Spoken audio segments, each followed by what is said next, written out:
One of my favorite jobs as a nematologist is seeing what nematodes are present in a field.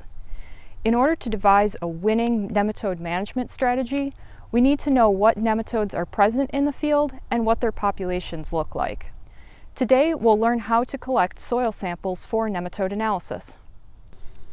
To complete your soil sampling job, you'll need a couple of tools. First up, a soil core, like this one. This collects a standard 8-inch core. However, if you'd like to sample deeper, as some nematodes actually occur deeper in the soil profile, you can use a larger soil core like this.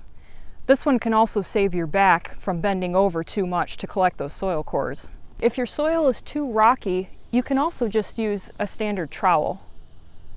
In addition to these, you'll need a clean plastic bucket to place the soil in. Once it's mixed well, you can take out a sample to include in the sample submission box, which you'll send to the nematode assay laboratory. These boxes can be obtained from the assay laboratory or from your local county extension agent or crop consultant. When collecting a predictive soil sample, you'll want to collect a composite sample, that is, multiple soil cores per field. Collect about 20 soil cores for each 5-acre spread. If you're sampling an area larger than this, collect more cores. Or you can break the area into smaller segments and sample each segment independently.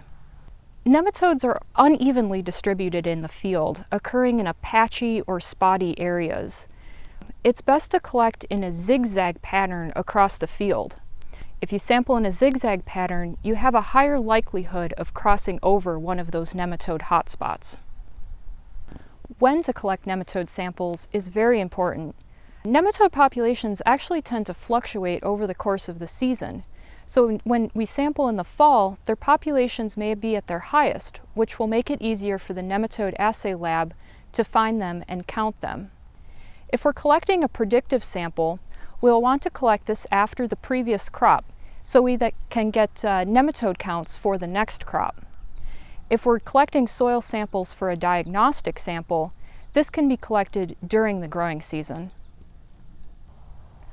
Once you've collected all of your soil cores for the composite sample, place them all into a plastic bucket and mix gently.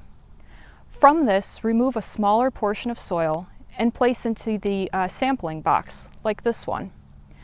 Close up the box and then place it in a cool location.